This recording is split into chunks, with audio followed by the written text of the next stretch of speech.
Hi, this is the day the Lord has made. Let us rejoice and be glad in it. Our devotion for today, March 8th, 2021, is from the Gospel of John, the 7th chapter, verses 14 through 24.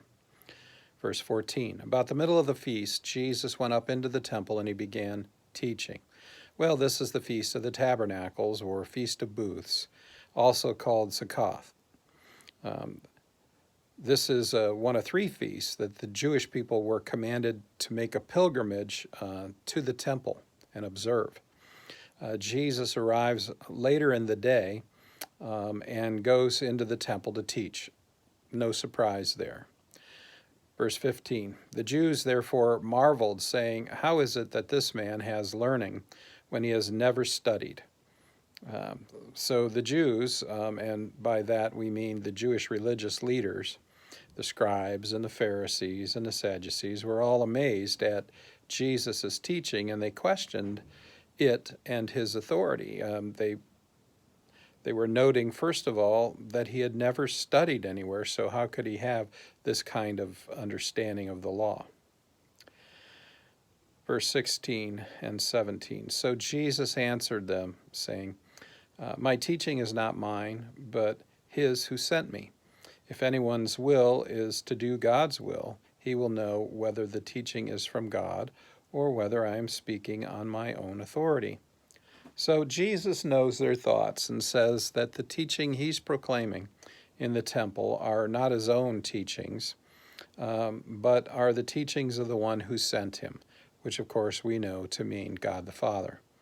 Jesus says anyone whose will it is to do God's will be able to recognize and know that these are teachings from God, and not that he is teaching on his own or using his own authority.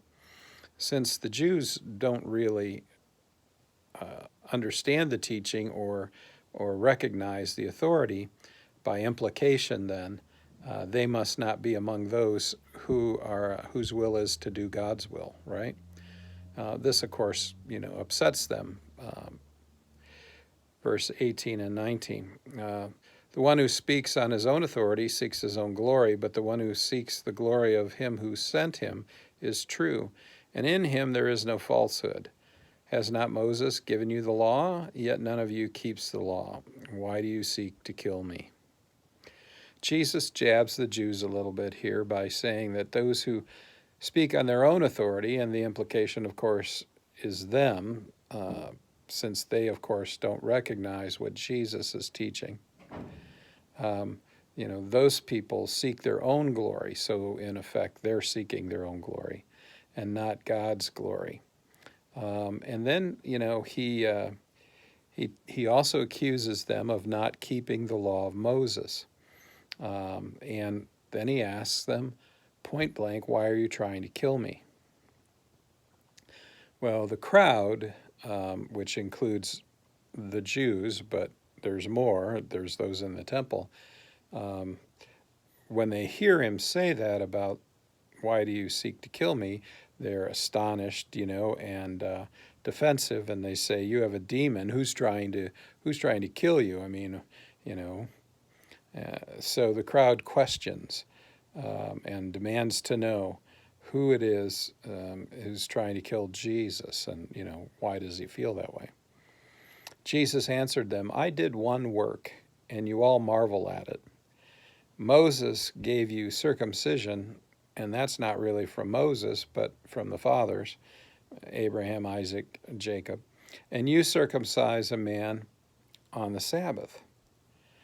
If on the Sabbath a man receives circumcision so that the law of Moses may not be broken, are you angry with me because on the Sabbath I made a man's whole body well?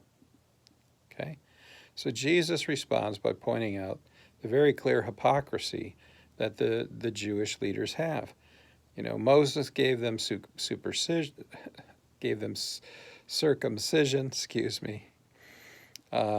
which comes from a command from God and is performed on the Sabbath.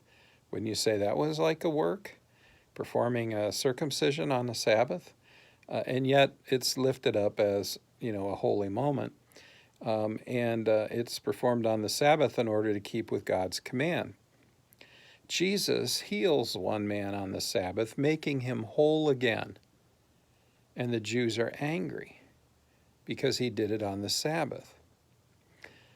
And Jesus wonders, if a person can have a surgical procedure done on the Sabbath to keep the law, is it truly a violation of the law if one can be healed on the Sabbath? Is it not good that a man's whole body would be made well? Verse 24, do not judge by appearances, but judge with right judgment. So finally, Jesus admonishes the whole crowd, Jewish leaders included, saying, do not judge by appearances. Because remember, they were marveling in verse 15 about how Jesus could even teach, since, he hadn't studied under anyone they knew. So how could he come up here? They had already judged him as not being capable of that kind of teaching or understanding. Jesus says, do not judge by appearances, but judge by right judgment. Well, what is right judgment? It is to look at how compassion enters into the law equation. The intent of the law was to be of benefit to mankind. Is not compassion and healing beneficial too? What do you think? Do you see things in strictly black and white terms? Are there no gray areas? Is there no place for grace and compassion to win the day? Are there no exceptions to the rules? Jesus seems to say that the spirit of the law was given right along with the letter of the law. And the spirit of the law says that we need to use our common sense, colored with compassion and grace, to make truly just decisions as we seek to follow the law. Where does compassion and grace fit into the rules of your life? Go in peace. Serve the Lord.